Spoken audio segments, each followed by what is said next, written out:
one of our favorite parts of our class was after you're all sweaty and you train for 90 minutes, 2 hours. At the end of class, our sensei would always just drop knowledge bombs. We always come up with what we call no-lose situations, where no matter what, we will not lose.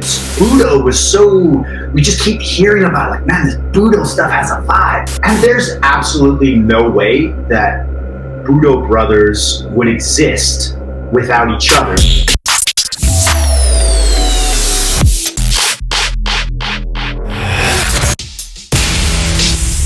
Hey, Chronicle fam, we are back at it again and hoping you guys are all well out there. Listen, as you guys can see from the thumbnail, we've got an exciting interview with the Budo Brothers. But before we get to it, you know the deal. Do me that quick favor, just tap that like button down below and comment on who and what you'd like to see next on the channel. And please believe me, this truly does help me out a lot, guys, because I'm telling you, the YouTube struggle is real. Everything you've heard about that algorithm is just that. It can be a beast. That said, let's roll, because we're tapping in with Canada's own Budo Brothers. That's right, Kyle and Erik are in the house, and we're talking not only about their start in martial arts, but how they came up with the concept of the Budo Brothers brand and more. Plus, stick around to the end of this video for some great behind-the-scenes info from the guys. All right, let's go. All right, guys, Kung Fu Chronicles tonight. I got some special fellas in the house. For everybody that's unfamiliar, these guys are martial artists, entrepreneurs, and the creators of the Budo Brothers website brand. I've got Kyle and Erik here with me. How are you guys doing? Honored to be here. Thanks for having us on the show. Yeah, no, so honored to have you guys. I've been wanting to talk to you guys for a minute. I'm a fan of the site and all that you guys do. We got some mutual people in common. Talked to Sifu Singh out there in Canada. A lot of Canada guys, Sifu Goat. So the Canada, you guys are like Canada on the rise, man. What's going on? Yeah, we're on the come up, I guess. I'm a Canadian. I was born there. My family's there. It's who I am. I know. And it's provided us with a lot of laughs. So let me get started right away. I've delved a little bit, gone down the rabbit hole with your guys' material a little bit. But your start in martial arts, did you guys start in Ninjutsu? Did I get that right? Ninja! Ninja! Actually, I started in Taekwondo when I was about 6 years old. Okay. And worked my way up there. I just absolutely loved it. This was the time when you Karate Kid, Ninja Turtles. I just wanted to do martial arts. And I come from a family of 4. So my mom made every kid, you only get to choose one thing. And all my friends, being Canadian boys, wanted to go into hockey. And so did I. And I wanted to do hockey and martial arts. But we only got to choose one. And I remember that crossroads.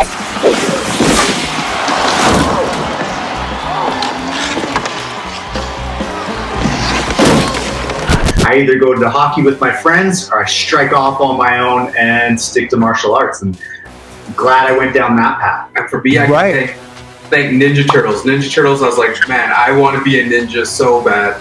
And, back then there's the yellow pages. You look it up, find out what is in the area. And I got into karate at around 6 years old as well, too. And I fell in love with it. The tournaments, the katas, the competitions. I really loved the sparring. It was such an enjoyable experience as a child. That's awesome. So how did you two first link up? Did you link up doing martial arts in the beginning, or how did that all come about? No, we had a mutual friend in university and who introduced us. And we're actually both entrepreneurs on our own in different ventures, and we had just a mutual respect for each other. We weren't really close friends. We'd see each other at mutual parties, and we had a deep respect for each other because we would try our ideas. We would start new things and try to get businesses off the ground. And anytime we got together, we'd always be talking shop, like, hey, how's that going? How's this going? Hey, this one cratered. This one's working though. And so we just we were a mutual acquaintance. Actually planned a guys trip out to Montreal, and it was going to be me, this gentleman who introduced us, and we were all going to go to Montreal.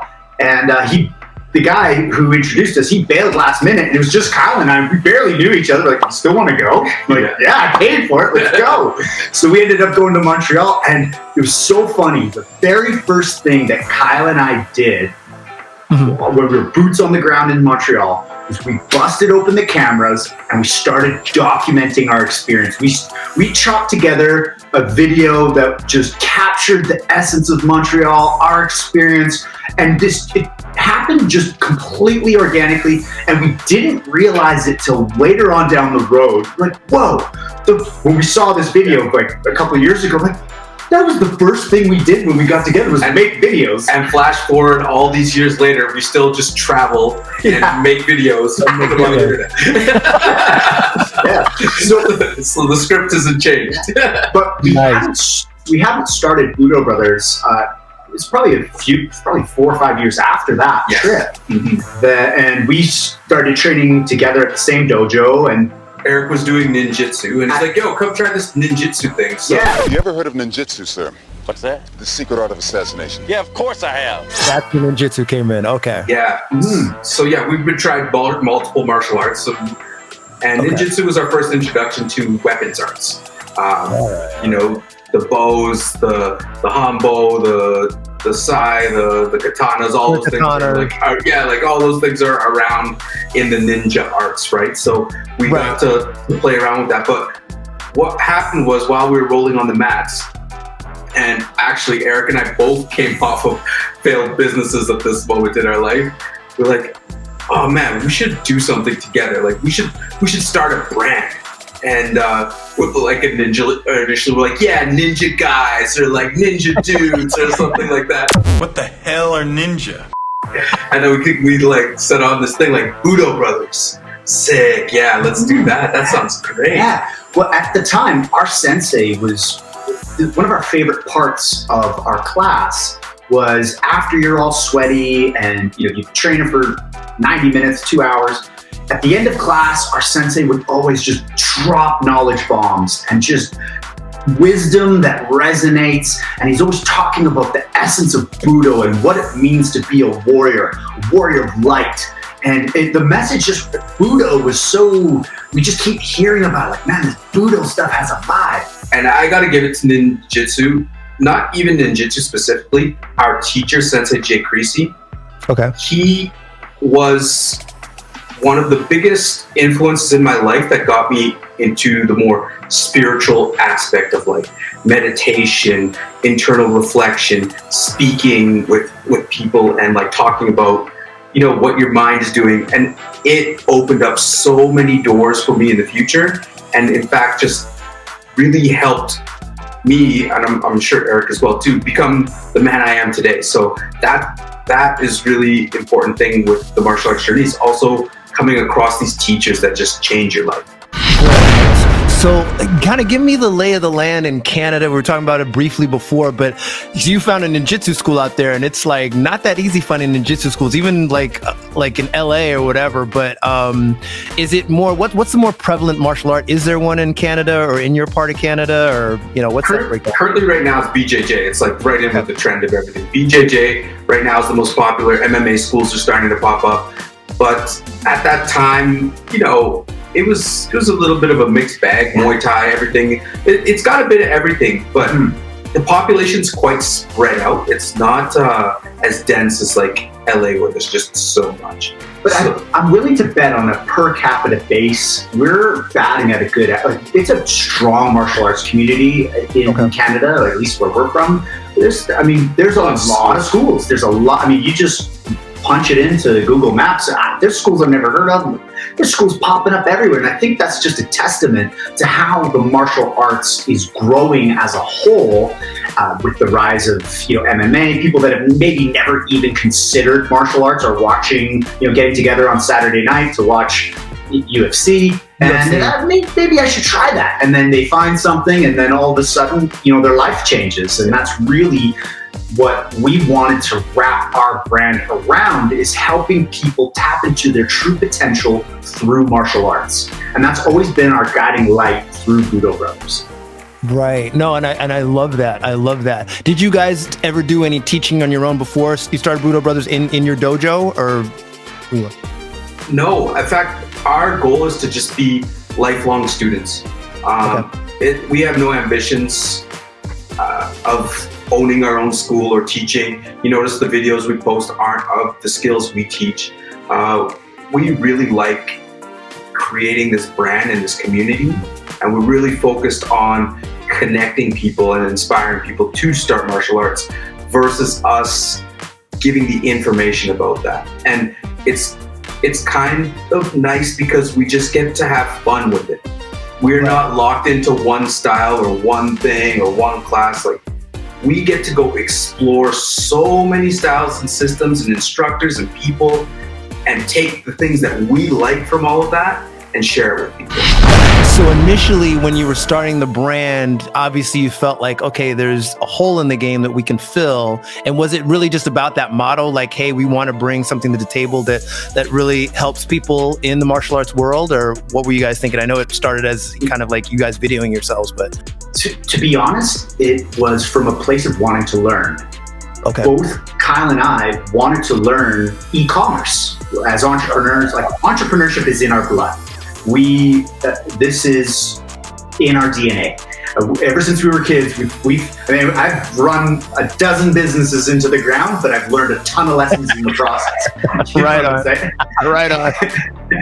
And both Kyle and I at the time, we had both, and it was just so happened that we had both come off of a pretty big loss, both of us. And we had day jobs, so it's not like we were starving, but there was always the side hustle game, trying to get something off the ground. Kyle went all in on his gym, and it ended up having to fold. I went all in. I left my cushy job to go all in on it. Nice. Everything cratered, waved the white flag, and we both just said, hey, I've always wanted to learn e-commerce, and so have I. Yeah, and the funny thing at that time, we didn't have any cash, right? Because we lost money in the businesses. So we started Budo Brothers with $1,000 each. $1,000 from her, $1,000 from me. Said, let's learn this thing. And what happened is that we only had $1,000 to start a business. So we had to learn everything from scratch. We designed our own website from scratch. We did our photography ourselves. We figured out how to upload things. We figured out the YouTube things, the Instagram things. All of these things we had to dive into and use just blood, sweat, and tears in order to figure out, because we didn't have the ability to pay somebody to do it for us. And one thing that we learned was, like, if you put enough passion and love into something, it shows when you share it with people. So we didn't have any money to drop. Like, we wanted to do gis and like make them out of cashmere and just go like over the top. Like, we wanted to do something crazy, but we didn't have any capital. So we started off, our first product was a hondo. It's a stick, right? Made of exotic woods. It's a half staff, essentially. Right? And we treated this drop of a half staff like it was an Apple launcher. We have one more thing. We were like, ladies and gentlemen, the Hondo. We're taking pictures of it, taking stick pics, showing off to the world. Like, it was so important to us. And when we did it, the crazy thing is we made sales. I was blown away that we found an untapped niche.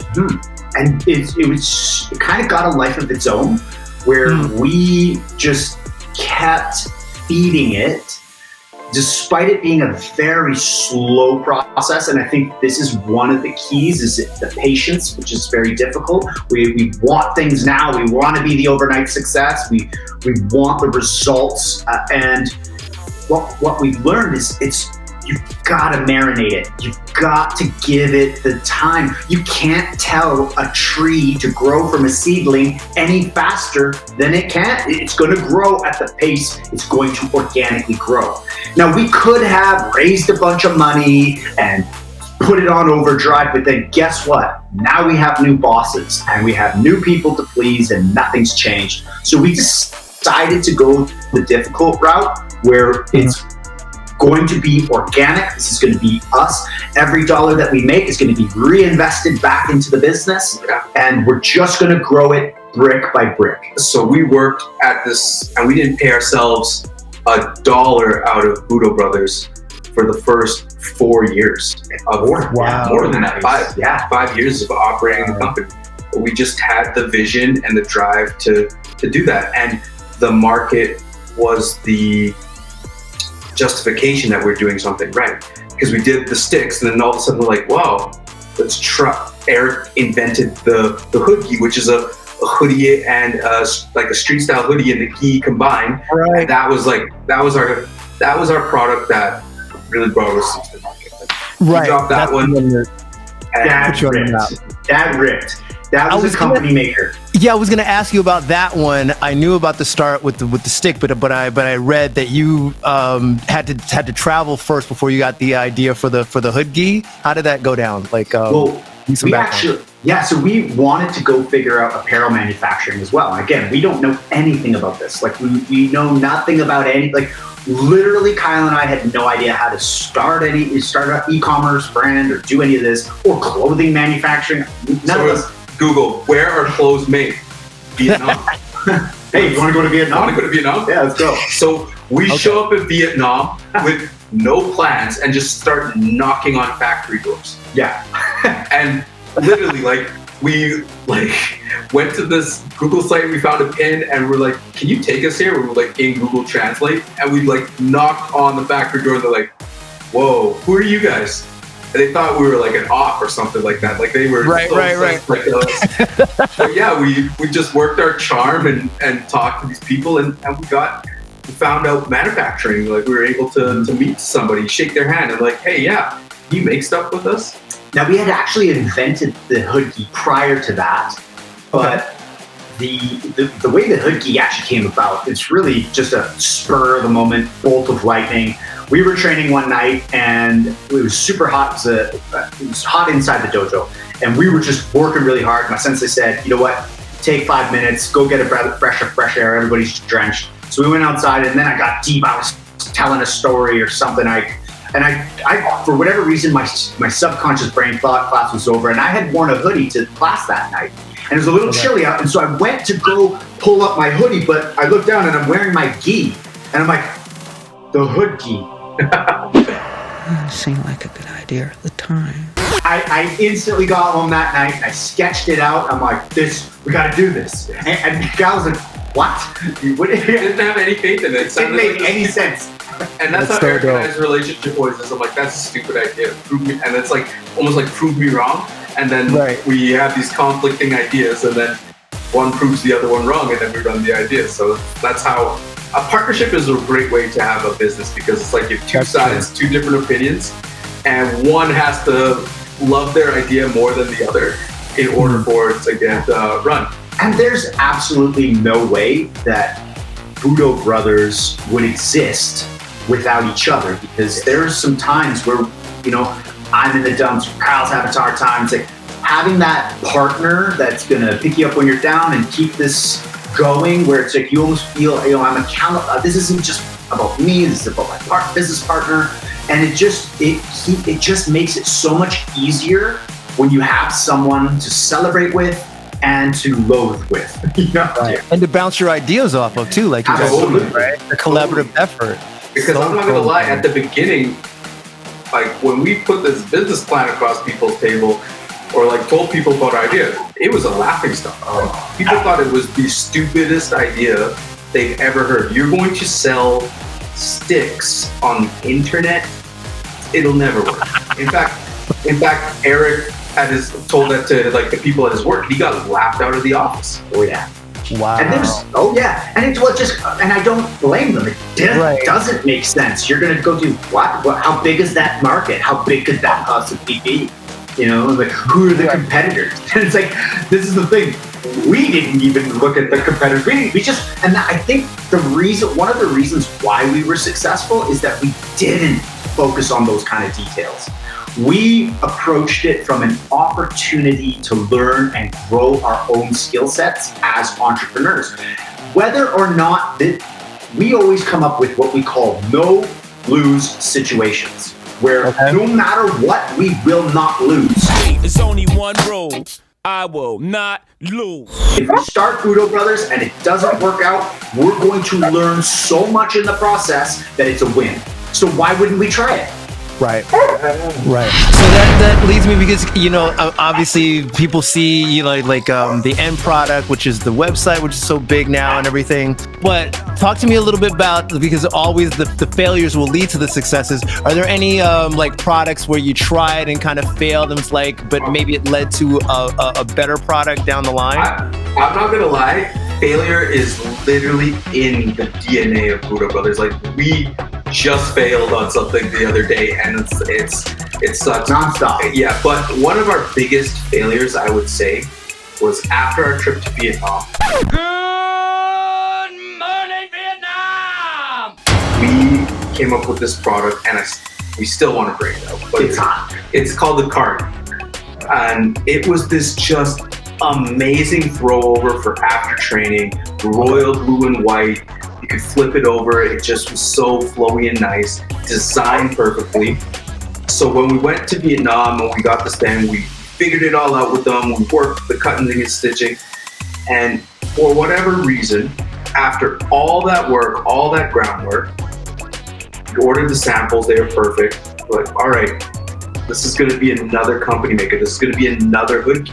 Back up the truck. Let's invest all of our capital that we have into ordering these things so that we can grow the business. So we do that, they show up, and we send it out to just a few sample people, and they give it a wash, and the colors bleed on each other. Oh, no. They bait and switched us on the fabric. And so we just put all of our capital into this new inventory and sunk cost, and we're like zero bank account again and a whole bunch of duds. Yeah. And you know what's so funny? Because we had launched the Cardi, and we didn't realize that there was an issue where we had to refund the people that it started to bleed on. But right as we launched that, we only ran ads for a couple days, and it just so happens that one of our advertisements for the Cardi ended up in Sifu Singh's phone. Hello. And that's how we got on Sifu Singh's radar, was this Cardi. He's like, oh, that's really cool. What are these guys doing? Sifu Singh looked into us. I'm going to reach out to these guys. I don't know what I want to see if we might be collaborating. I don't know what it could be. So he reached out to us, and I flipped it over to Kyle. I'm like, hey, Kyle, should we take a call with this guy? He did a deep dive on him. So we did a deep dive. And so, Nice. Well, what this led to was a pivot in our business, because we had no money and we still wanted to run a business. So what could we sell? We figured, we could sell digital products. So this was our first go at filming a digital product with Sifu Sing, and that was the first time we ever sold courses. And this is long before COVID and all the craziness. So digital courses was a new area, a new element. It hadn't been done in martial arts really ever. Well, you have the DVD collection, but not in this digital downloadable form. And shot well, you know. Right. So we got into that, and adding that element to our business completely changed our business again. So that's the no-lose situation. And it just goes to show you that even though that was an epic failure on our company's balance sheet, it opened up an entirely new world of our business. And now while it was happening, we're pouting this is the worst. Our business is over. Don't give up. Right. But like you're saying, it's serendipity, right? Because then you form this relationship with Sifu Sing, and is that how that started? Now you started doing the teaching modules and all that. Absolutely. That's exactly. He was the first guy that trusted us to do it. He's like, all right, you guys are nobodies in the sense of you haven't. We were just getting started. You haven't filmed anybody. You haven't done anything. This is a new thing. Yeah, well, come work with me. And then he was the first one we took a shot with filming stuff, and now that's a big part of our business. A majority of our content is putting out other martial artists' skills. Right. Saying a Wing Chun bongs out, okay? Watch. I'm not doing this because you're gonna get punched in the face if you do this. Okay, give me. You see, that's coming through. You're gonna hit me in the face. Did you see a lot of old, Evander Holyfield? He was great at giving the cross. So Sifu Singh is like, I'm a big fan of him, and as I told you guys, I got to interview him a little while back. So is, for me, Jeet Do is philosophy in action.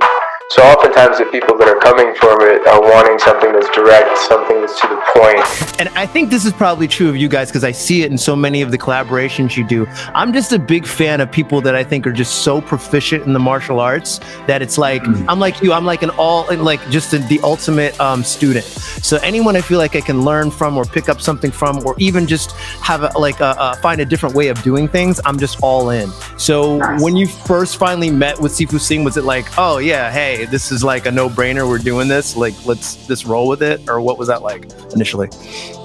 Yeah, Sifu Singh, we met him and we instantly connected. He's our best friend. Like we hang out with him more than we hang out with people in Calgary. It's true. It's everybody we shoot, produce, and film, and you see them consistently within our feed, we formed great relationships with. And we noticed that when we filmed Sifu Singh, he is a high performance teacher. Absolutely. If you subtract out the martial arts or whatever, no matter what, you have to give him credit. He is an excellent teacher. How he goes into detail on things, his passion for it, how he speaks. He gives public presentations, he gives TED Talks, he talks to people in Silicon Valley, he's teaching people to defend themselves, he's working with military SWAT. Like, you could tell his martial arts work because it can plug into such a wide range of people. And we love that about him. We absolutely loved it. Yeah.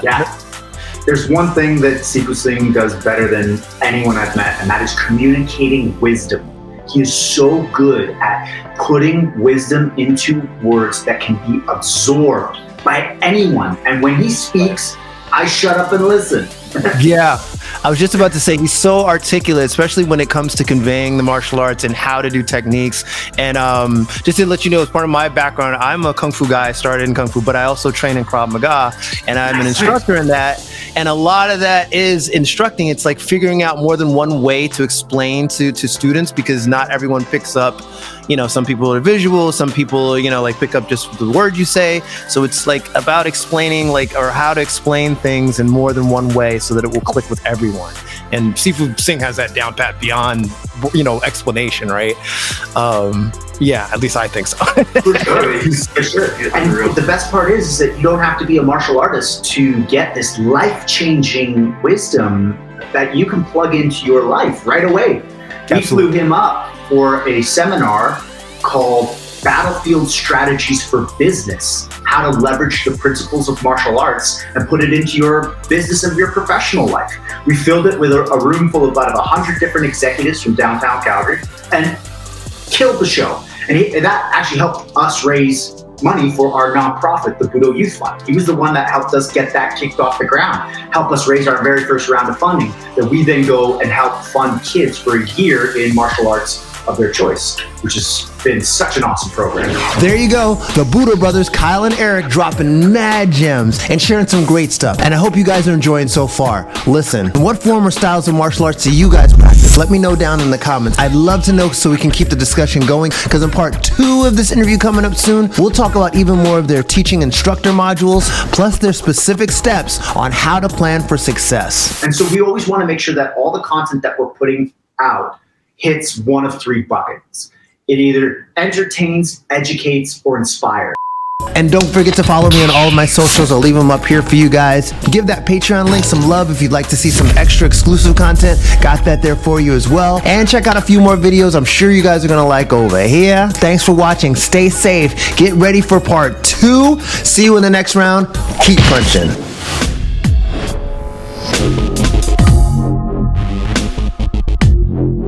I'm Erik. I'm Kyle. And thank you for listening to us, the Budo Brothers. And don't forget to subscribe to Kung Fu Chronicles, because there is going to be more fire coming down the pipe.